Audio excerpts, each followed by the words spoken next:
du plein évangile. En fait, merci de m'accueillir dans vos maisons ce matin, où que vous soyez. C'est un plaisir, c'est un honneur pour moi encore d'apporter la prédication de la parole de Dieu. J'espère que vous allez bien ce matin. J'ai hâte de vous voir, je m'ennuie de vous. Et j'espère que vous êtes prêts à recevoir la nourriture de la parole de Dieu ce matin. Le titre du message ce matin, échantillon gratuit.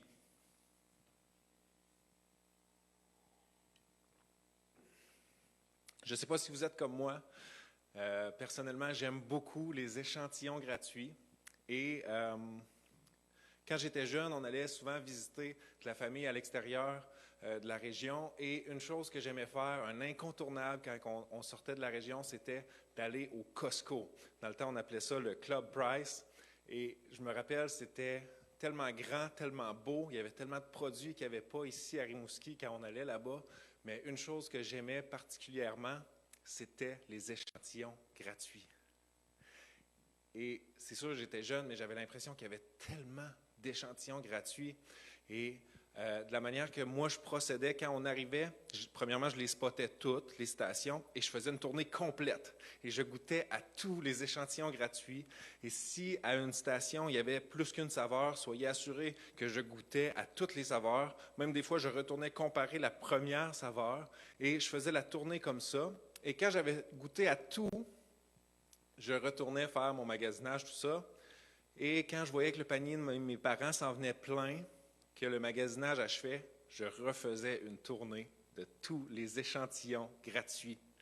Et éventuellement, c'est sûr, en grandissant, il a fallu que j'arrête de faire ça. Fait que depuis le mois de mars, je ne fais plus ça. Mais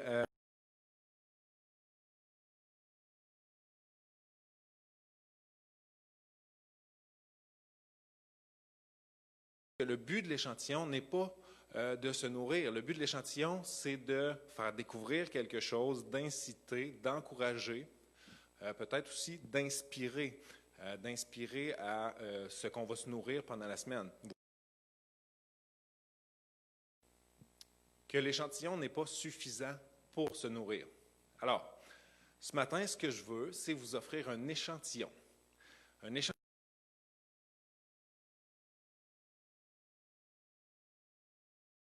encouragé pour aller vous-même par la suite vous nourrir pendant la semaine. Et évidemment, c'est un échantillon gratuit aussi dans le sens où le sujet de ce matin est trop grand pour être étudié en profondeur. Donc, c'est seulement un avant-goût. Alors, ce matin, c'est un avant-goût sur le Saint-Esprit. Échantillon gratuit, avant-goût sur le Saint-Esprit. Et vous savez, la théologie, la théorie, les enseignements, c'est bon. Mais le Saint-Esprit, c'est un sujet que c'est important d'expérimenter pour soi-même aussi. Et c'est une expérience personnelle que tous peuvent vivre. Et c'est un peu comme si je vous enseignais ce matin à vous construire un feu. Et je vous donne la technique pour construire un feu, tous les détails, la qualité du bois, la façon de l'allumer, de l'alimenter, tout ça. C'est bon que vous ayez la connaissance, mais si vous n'appliquez pas la technique que je vous donne, vous ne tirez aucun bénéfice.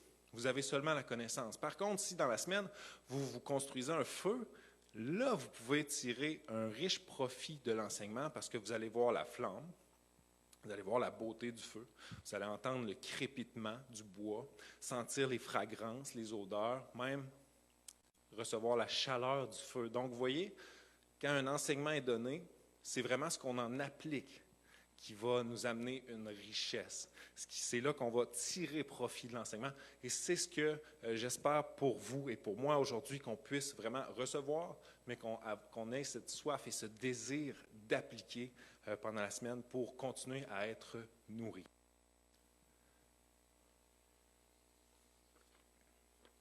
Alors, on va tourner ensemble ce matin dans le livre des Actes, au chapitre 1, verset 4.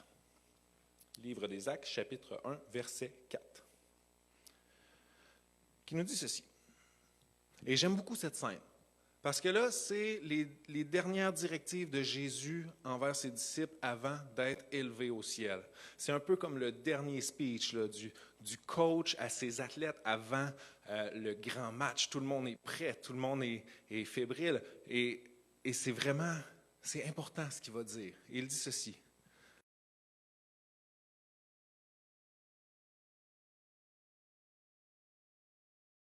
Le Père avait promis. Ce que je vous ai annoncé, leur dit-il, car Jean a baptisé d'eau, mais vous, dans peu de jours, vous serez baptisés du Saint-Esprit.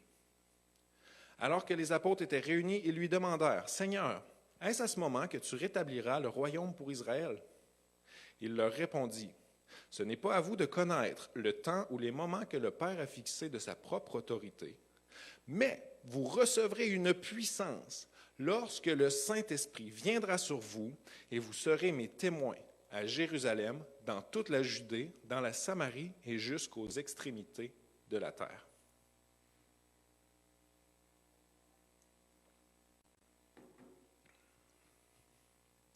Donc on voit ici l'emphase que Jésus met sur le Saint-Esprit. Même les disciples vont essayer comme de changer de sujet, ils ne savent pas trop où ce qui s'en va, mais Jésus les ramène. Il parle du Saint-Esprit, de l'importance du Saint-Esprit. Et vous savez, le Saint-Esprit et le salut en Jésus-Christ sont fondamentaux pour l'Église. L'Église primitive qu'on voit dans le livre des Actes et l'Église d'aujourd'hui. Et j'aimerais dire ceci par rapport au Saint-Esprit. Le Saint-Esprit, l'Église sans le salut en Jésus-Christ est comme un club social. Donc, l'Église sans le salut en Jésus-Christ devient un club social. Et l'Église sans le Saint-Esprit devient une organisation religieuse. Donc, le salut en Jésus-Christ et le Saint-Esprit sont deux sujets qui sont indissociables. Et on le voit si vous continuez la lecture dans votre temps personnel, dans le livre des Actes. Ces deux sujets qui sont tout le temps associés, le salut et le Saint-Esprit. Alors, c'est ce qu'on regarde aujourd'hui. Et avant d'aller plus loin dans la parole de Dieu, j'aimerais dire ceci. Le Saint-Esprit se manifeste là où il est honoré.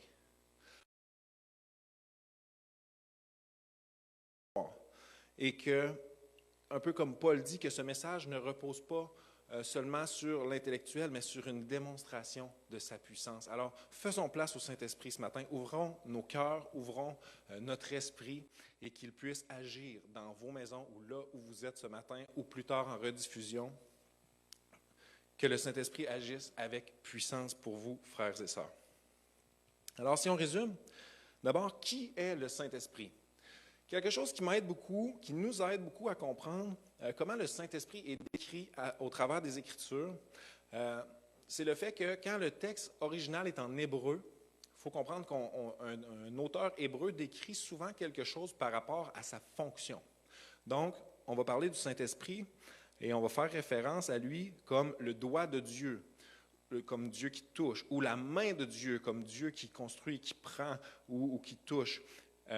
Et si on va en grec, dans un texte original en grec, on décrit souvent quelque chose par rapport à sa forme, comme le Saint-Esprit qui va descendre sur Jésus comme une colombe, la Bible nous dit. Mais le Saint-Esprit n'est pas un doigt, le Saint-Esprit n'est pas une main ou une colombe. Le Saint-Esprit, c'est une personne à part entière, une personne part entière de la Trinité, donc Père, Fils et Saint-Esprit. C'est une personne avec des émotions. La Bible nous dit qu'on peut attrister le Saint-Esprit. Et c'est une personne aussi avec une personnalité, une personne avec qui on peut avoir une discussion. Et on le voit dans la Bible, il y a beaucoup de façons où on fait référence à lui. Et tous ces noms-là nous aident à comprendre un peu qui il est. Donc, on parle du consolateur, on parle du défenseur, on parle de l'esprit de vérité, l'esprit de Dieu, l'esprit de Christ, on parle de l'esprit d'adoption aussi. Donc, tous ces noms-là qui font référence au Saint-Esprit nous aident à le connaître. Mais si on regarde à qui il est, le Saint-Esprit est la manifestation de Dieu. Et si on regarde à ce qu'il fait, le Saint-Esprit révèle Jésus-Christ. Amen. Vous pouvez dire Amen à ça chez vous, parce que comme Christ est venu sur terre révéler le Père, Le Saint-Esprit, lui, révèle Christ. Et ça, c'est extraordinaire. Donc, il est une personne, il est la manifestation de Dieu et il révèle Jésus. Tout ce qu'il fait depuis la Genèse à l'Apocalypse, tout ce qu'il fait, il révèle Jésus-Christ.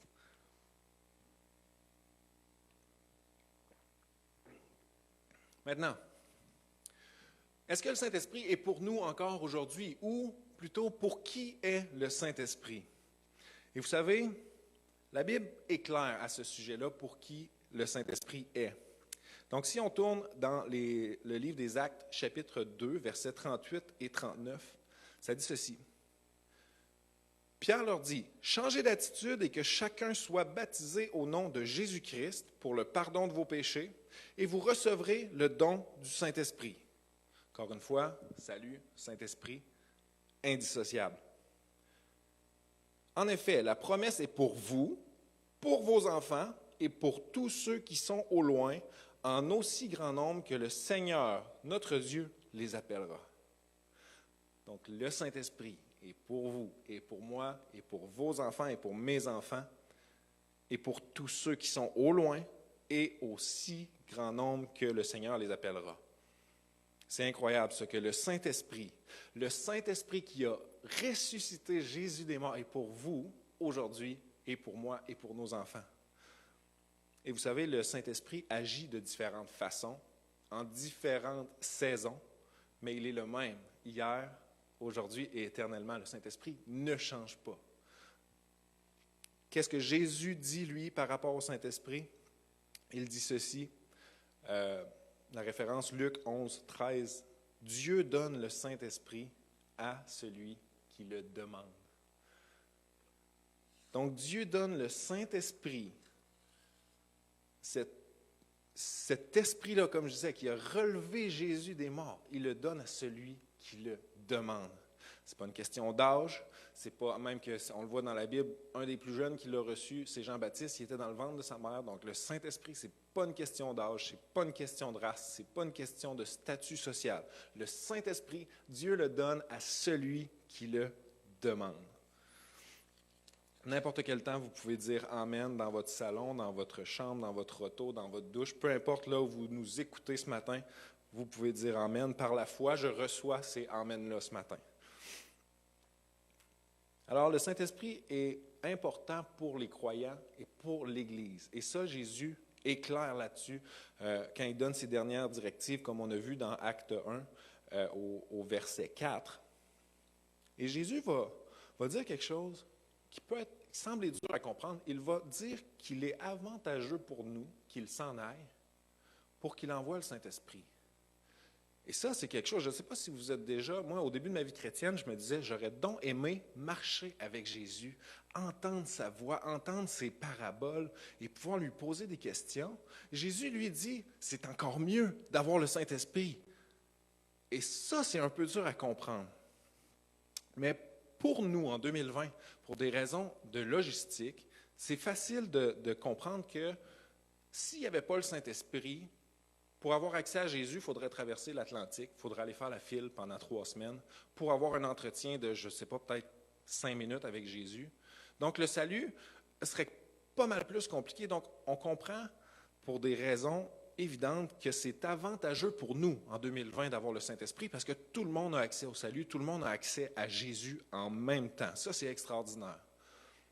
Mais il dit cette phrase-là. « Cependant, je vous dis la vérité, il vaut mieux pour vous que je m'en aille. En effet, si je ne m'en vais pas, le défenseur ne viendra pas vers vous. Mais si je m'en vais, je vous l'enverrai. » Et il dit ça à ses disciples. Alors pourquoi c'est avantageux pour eux? Eux sont déjà avec Jésus. Ça fait 3 ans qu'ils mangent, qu'ils marchent, qu'ils écoutent, qu'ils reçoivent, qu'ils peuvent poser des questions avec Jésus. Ils le connaissent, ils ont une relation avec lui. Pourquoi c'est avantageux pour eux qu'ils s'en aillent? Eh bien, la raison, c'est que la relation qu'on va développer avec quelqu'un dans l'esprit est infiniment plus profonde que physiquement ou dans la chair. Je le répète, la relation que tu développes dans l'esprit est infiniment plus profonde et intime et riche que seulement dans la chair. Il n'a pas marché avec Jésus-Christ. Il a eu cette révélation un jour, oui, il a eu cette vision, cette rencontre avec Christ, mais il n'a pas marché comme les autres apôtres pendant 3 ans, tout le ministère de Jésus. Paul agit, œuvre, écrit par rapport à sa relation avec le Saint-Esprit. Et même Pierre va dire que ce que Paul dit est difficile à comprendre. C'est quelque chose, ça. Les écrits de Paul, et on s'entend, Paul a écrit une bonne partie du Nouveau Testament basée sur une relation dans l'Esprit, avec le Saint-Esprit, avec Christ, par le Saint-Esprit.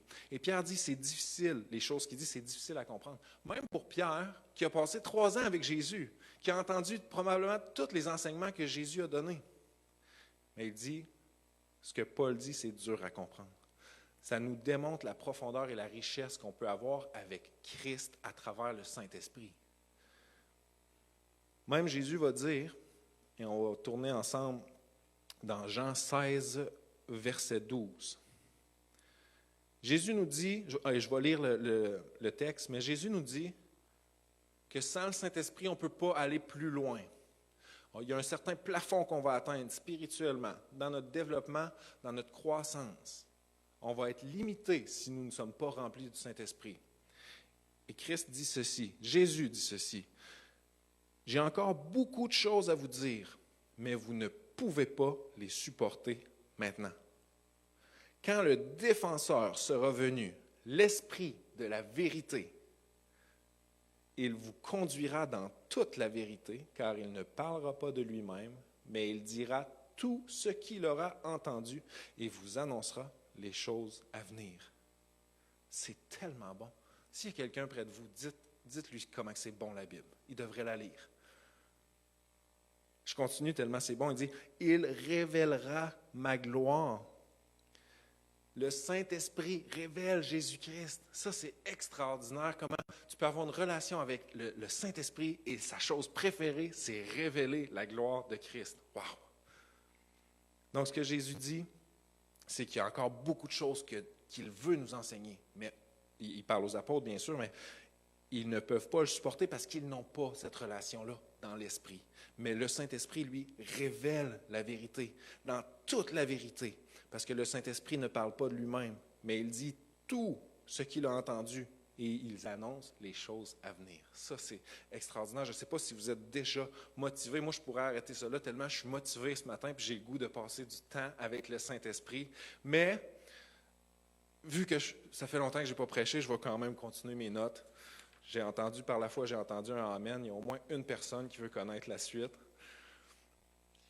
Vous savez, Jésus enseigne sur l'importance du Saint-Esprit et les apôtres, ça, l'avaient compris.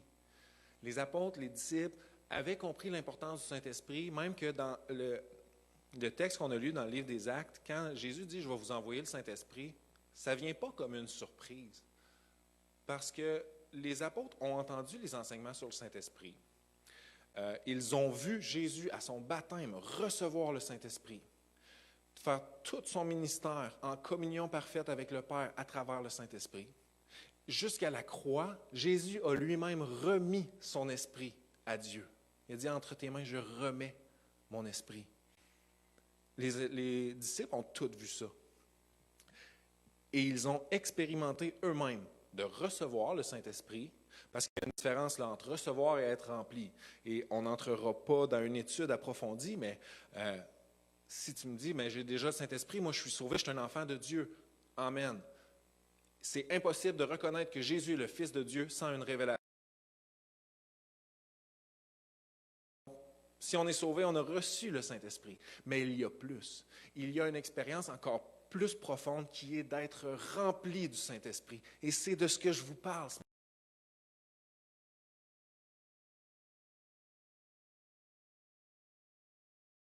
Rempli dit, pas juste rempli un petit peu, pas un fond, rempli à en déborder, complètement rempli du Saint-Esprit. Et ça fait une énorme différence. Et je ne diminue pas le salut ou la révélation qu'on peut avoir quand on reçoit le Saint-Esprit. Je vous dis seulement qu'il y a plus, une expérience personnelle d'être rempli du Saint-Esprit. Et les disciples vont l'expérimenter dans Actes 2. Ils sont remplis à la Pentecôte, complètement remplis, et ils vont le réexpérimenter plus tard. Je n'ai pas la référence, mais plus tard, dans le livre des Actes, la Bible nous dit qu'ils sont remplis de nouveau. Donc, vous et moi qui ont déjà été remplis du Saint-Esprit, pouvons être remplis de nouveau. Et ça, c'est encourageant, que ce n'est pas une expérience unique d'être rempli du Saint-Esprit.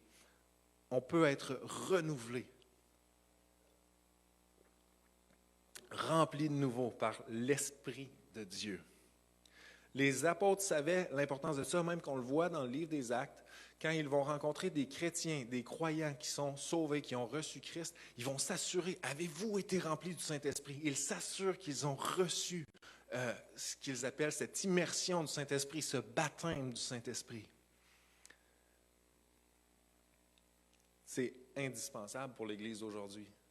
Ça repose sur le salut en Christ et le Saint-Esprit. C'est des sujets qui sont indissociables. Alors pourquoi nous, dans notre vie, on aurait besoin d'être remplis du Saint-Esprit si on a déjà le Saint-Esprit?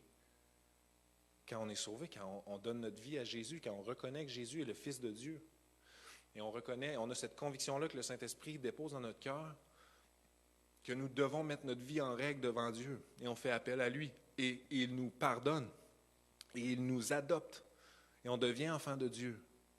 Alors pourquoi on a besoin de plus? On a déjà le salut, on a déjà le Saint-Esprit. Pourquoi on a besoin d'être rempli? Le Saint-Esprit va vous amener dans une dimension de louange exceptionnelle. Parce que Dieu cherche des adorateurs en quoi? En esprit et en vérité. Le Saint-Esprit va vous amener encore plus loin dans vos temps de prière. Pourquoi? Parce que la Bible nous dit qu'on ne sait pas comment prier, mais le Saint-Esprit, lui, sonde les profondeurs de Dieu. Alléluia! Le Saint-Esprit sonde les profondeurs de Dieu, et c'est ce même Saint-Esprit-là qui nous révèle, qui nous témoigne notre identité d'enfant de Dieu. C'est grand ce que le Saint-Esprit peut faire pour nous quand on est en relation avec lui, quand on est rempli du Saint-Esprit. Quand vous allez lire votre Bible, quand vous allez passer du temps dans la parole de Dieu, la Bible dit, la lettre tue, mais le Saint-Esprit, l'Esprit vivifie. Le Saint-Esprit rend la parole vivante. Ça, c'est absolument incroyable parce que, en fait, le lien que j'ai fait en méditant ça, c'est que le Saint-Esprit rend la parole de Dieu vivante, mais Jésus est le Verbe, la parole de Dieu fait chair, et c'est du Saint-Esprit qu'il est né. Donc, vraiment, le Saint-Esprit rend la parole de Dieu vivante. Le Saint-Esprit vivifie. Amen. Le Saint-Esprit peut nous enseigner toutes choses. Peu importe ce que tu fais, le Saint-Esprit peut te révéler des choses à venir, des choses cachées, des choses qui existent déjà mais qu'on ne connaît pas. Peu importe ton travail, si tu es programmeur, le Saint-Esprit peut te révéler un nouveau code de programmation. Si tu es intervenant, le Saint-Esprit peut te révéler une technique d'intervention avec un jeune ou autre qui n'est pas dans les livres, qui n'est pas référencé. Le Saint-Esprit peut te montrer des nouvelles techniques, des nouvelles approches. C'est infini ce que le Saint-Esprit peut nous révéler parce que la science, la connaissance de Dieu, c'est omniscience, connaît toutes choses et il peut nous révéler ces choses-là. Alléluia, si tu n'es pas encore encouragé, j'ai de la misère à croire que quelqu'un n'est pas encouragé ce matin à connaître le Saint-Esprit et à être rempli, mais je continue quand même. Il nous révèle Jésus. Il nous révèle la gloire de Christ. Si tu veux connaître plus Jésus, demande au Saint-Esprit, révèle-moi Jésus. C'est ce qu'il fait, c'est ce qu'il préfère, c'est nous révéler Christ. Alléluia. La Bible nous dit, là où est l'Esprit du Seigneur, là est la liberté. Amen. Et une autre version nous dit, pas là où est l'Esprit du Seigneur, une autre version dit, là où l'Esprit est Seigneur. Là où l'Esprit de Dieu est reconnu, honoré, là est la liberté. Ça, c'est fort, c'est puissant, ça. Tout dans la Bible en passant. Hein? Et Et je ne vous donne pas les références ici parce que j'ai confiance que vous allez fouiller et vous nourrir cette semaine, d'aller chercher si ce que je dis est la vérité. Et j'ai fait mes devoirs, c'est la vérité. La parole de Dieu est la vérité, frères et sœurs. Et la lire avec le Saint-Esprit, wow! La Bible nous dit aussi, ceux qui sont conduits par l'Esprit de Dieu sont des fils de Dieu. Et vous savez, si on continue le texte, là, ça nous dit qu'on a reçu un esprit d'adoption par lequel nous crions « Abba, Père ». C'est par le Saint-Esprit qu'on a, c'est un esprit d'adoption, c'est tellement bon, c'est tellement réconfortant. Ceux qui sont conduits par l'Esprit de Dieu sont fils de Dieu. Et si on regarde au mot « fils » dans le grec, dans le texte original, le mot « fils » ne fait pas seulement référence à descendant ou héritier ou enfant de. Non, oui, ça fait référence à ça, fils de Dieu, mais aussi fils comme, vous savez l'expression qu'on dit, c'est le fils à son père, ou la pomme ne tombe pas très loin de l'arbre. Fils dans le sens où qui reproduit les attributs de. Quand on voit un enfant et on reconnaît le père dans cet enfant-là, on dit, ah, ça c'est bien le fils à un tel. Parce qu'on voit les traits, on voit la personnalité, on voit le père dans le fils ou dans la fille. C'est ça des fils de Dieu. Quand Dieu dit « vous serez saints car je suis saint », c'est impossible sans le Saint-Esprit. Mais par sa grâce, Dieu nous donne son Saint-Esprit et nous pouvons être conduits par l'Esprit et être fils de Dieu à son image. Alléluia! Frères et sœurs, la liste des choses que le Saint-Esprit fait dans notre vie quand nous sommes remplis est infinie. On pourrait parler du Saint-Esprit pendant des semaines. Si tu es encouragé ce matin par la foi, dis « Amen », parce que je le sais que le Saint-Esprit agit là où il est honoré. Et si tu écoutes encore ce matin, jusqu'à la fin de ce message, tu es en train d'honorer le Saint-Esprit. Tu es en train d'ouvrir ton cœur, d'ouvrir ta pensée, ton esprit à l'Esprit de Dieu. Et j'aimerais conclure avec ce verset, Apocalypse 3, 20.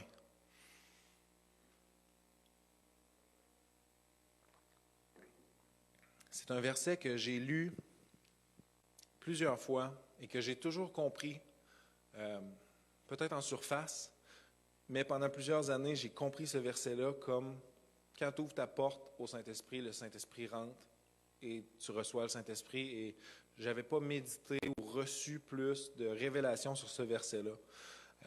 Mais en préparant ce message, Dieu m'a vraiment parlé. Et ça a été pour moi vraiment un mets succulent dans lequel j'ai pu aller me nourrir juste en méditant sur ce verset-là.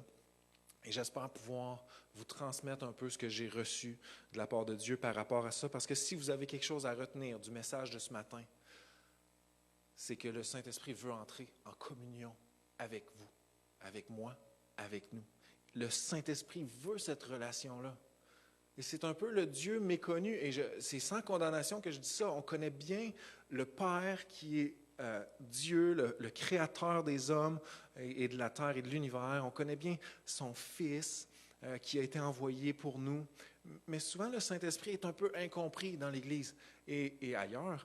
Mais c'est important d'apprendre à connaître cette personne qui veut entrer en communion avec nous. Apocalypse 3:20. Voici, je me tiens à la porte et je frappe. Si quelqu'un entend ma voix et il ouvre la porte, j'entrerai chez lui, je souperai avec lui et lui avec moi. Tellement de richesse dans ce verset, vous savez.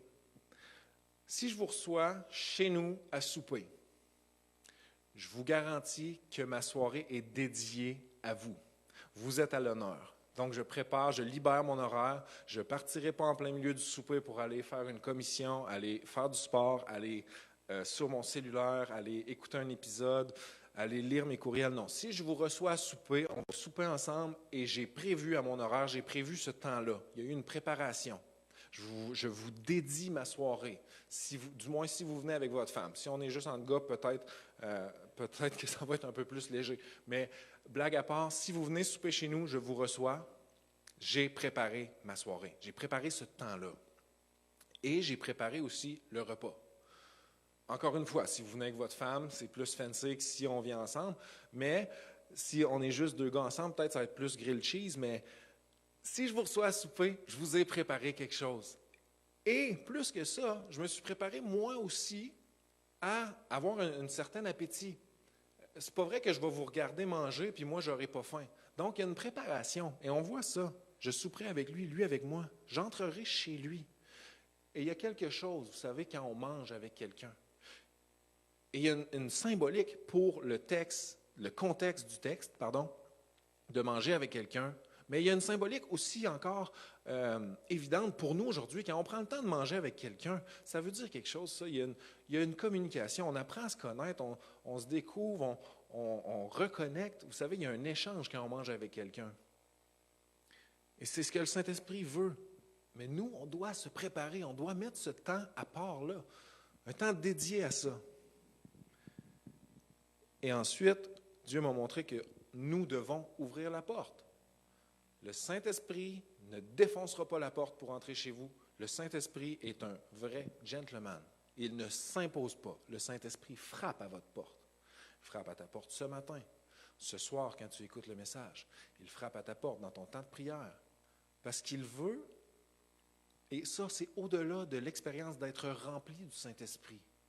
Il veut un temps personnel. Il veut une communion avec vous et avec moi. C'est ce qu'on voit dans ce verset-là. Il faut lui ouvrir la porte. Il faut l'honorer, lui faire une place. Et la chose la plus importante qui m'a frappé quand j'ai lu ce verset-là pour la 100e fois, ça dit « Si quelqu'un entend ma voix ». Si quelqu'un entend ma voix. La première étape, c'est d'entendre sa voix. Voyez-vous l'importance d'entendre la voix? Entendez-vous la voix de Dieu? On a eu un message excellent il y a quelques semaines sur Dieu a ouvert mon oreille. Si vous l'avez manqué, je vous invite à aller l'écouter. Vous allez apprendre sur ce sujet-là. Dieu a ouvert notre oreille. Mais la Bible nous dit si quelqu'un entend. Et il n'y a aucune condamnation dans ce que je dis. Peut-être que toi, tu dis, moi, je ne l'entends pas, la voix de Dieu. Dieu ne me parle pas. C'est faux. Dieu te parle, Dieu me parle, Dieu nous parle à tous les jours. Garantie, Dieu te parle. Alors, je termine avec ça. 5 pistes rapides quand on n'entend pas la voix du Saint-Esprit. Première question qu'on peut se poser. Si tu n'entends pas la voix du Saint-Esprit, est-ce que je suis assez proche? Plus tu es loin de quelqu'un, moins tu entends sa voix. Si tu t'approches de quelqu'un, tu commences à mieux entendre sa voix. Est-ce que je suis assez proche? En plus, la Bible nous dit, si je m'approche de Dieu, il s'approche de moi. Amen. Plus tu t'approches de Dieu, mieux tu vas entendre sa voix. Deuxième chose, est-ce que j'écoute? Donc Dieu me parle, mais est-ce que j'écoute? Et Dieu m'a montré qu'on pouvait être dans sa présence, dans la prière pendant 2 heures, puis pas y laisser placer un mot. Et Dieu va t'écouter pendant 2 heures. Mais est-ce qu'on a cette discipline-là d'écouter Dieu? Est-ce qu'on prend le temps d'écouter Dieu? Est-ce que je suis assez proche? Est-ce que je prends un moment pour écouter Dieu? Et ça peut sembler bizarre à un moment donné de tout arrêter, de libérer sa pensée et juste d'écouter. Oui, mais Denis, moi, je ne suis jamais sûr quand Dieu me parle. Si Dieu te parle, écris-le. Ce n'est pas un manque de foi et attends une confirmation. Parce que dans ton temps, dans la parole, c'est là que Dieu va te confirmer. Jamais Dieu va te dire quelque chose qui est contraire à sa parole. Et Dieu est fidèle à nous donner des confirmations quand il nous donne une parole personnelle. Est-ce que je suis assez proche? Est-ce que j'écoute? Est-ce que je fais taire sa voix? Parce que vous savez, on peut facilement faire taire une conviction que le Saint-Esprit nous donne en n'agissant pas. Si le Saint-Esprit te donne une conviction et tu n'agis pas tout de suite, tranquillement, elle va s'estomper. Jusqu'à temps que Dieu te la remette à cœur ou que tu le redemandes. Même chose pour ta conscience.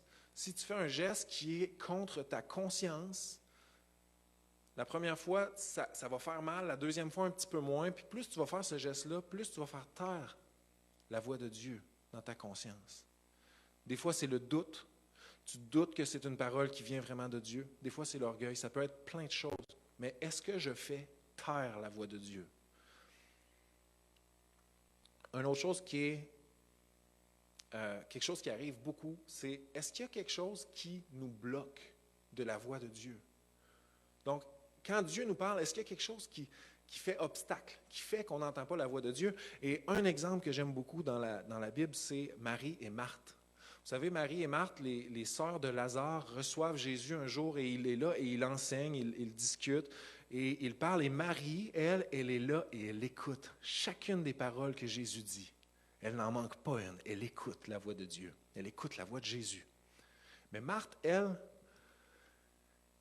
elle s'affaire à servir Jésus. Elle fait, de ce que j'en comprends, elle fait de la nourriture, ou elle prépare, ou elle n'arrête pas de travailler pour bien recevoir Jésus, tellement qu'à un moment donné, et remarquez, ce n'est pas Jésus qui dit « Hey Marthe, ce que je suis en train de dire, là, c'est vraiment bon, tu devrais venir écouter. » Non, non.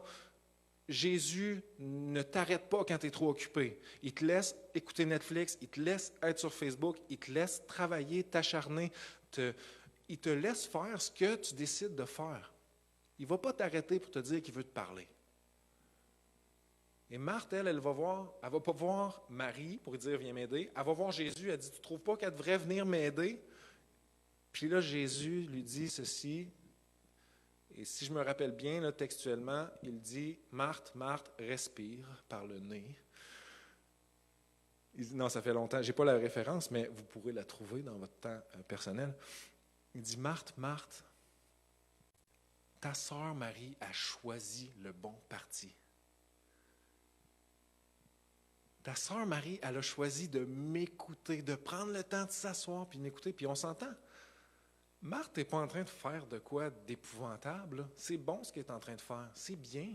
Elle n'est pas en train de pécher. Elle veut servir Jésus. Le Fils de Dieu est chez vous. Tu veux bien le recevoir. Elle ne fait pas quelque chose de mal.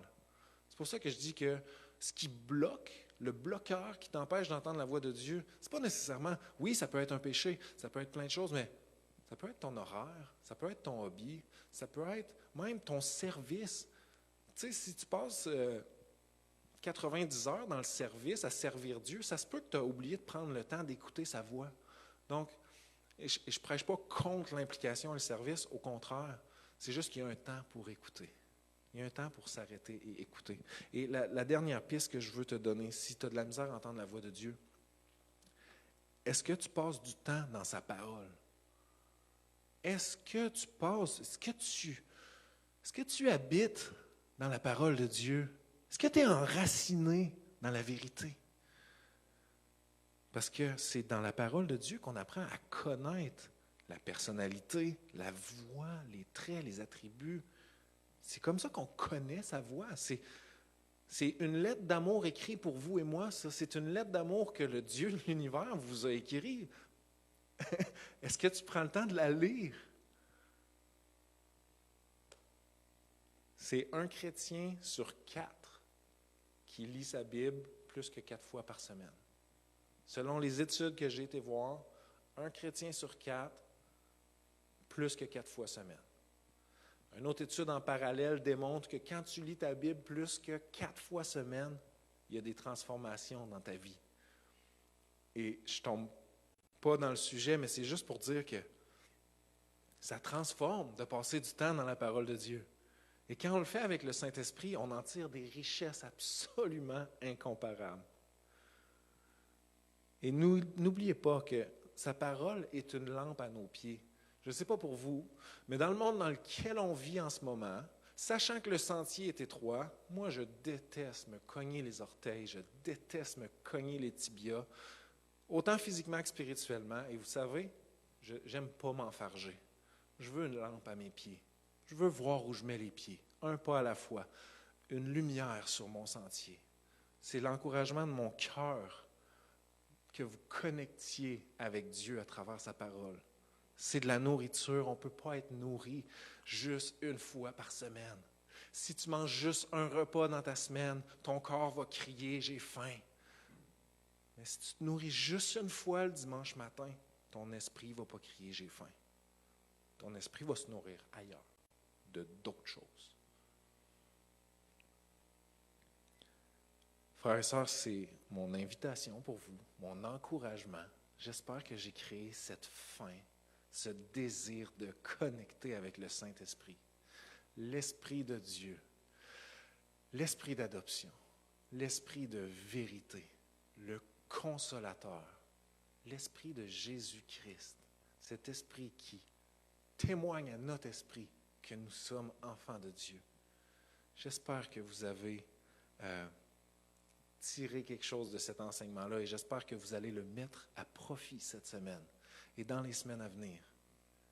Rappelons-nous que le dimanche, c'est un échantillon qui a pour but qu'on se nourrisse pendant la semaine. Et si tu as goûté au Saint-Esprit, rappelle-toi qu'il y a plus. Tu peux être rempli de nouveau. Alors, frères et sœurs, j'aimerais dire en terminant que je vous aime. J'ai hâte de vous voir. Je vous laisse au bon soin de David. On va prendre la communion ensemble dans quelques instants. Alors, d'ici là, soyez bénis et à bientôt.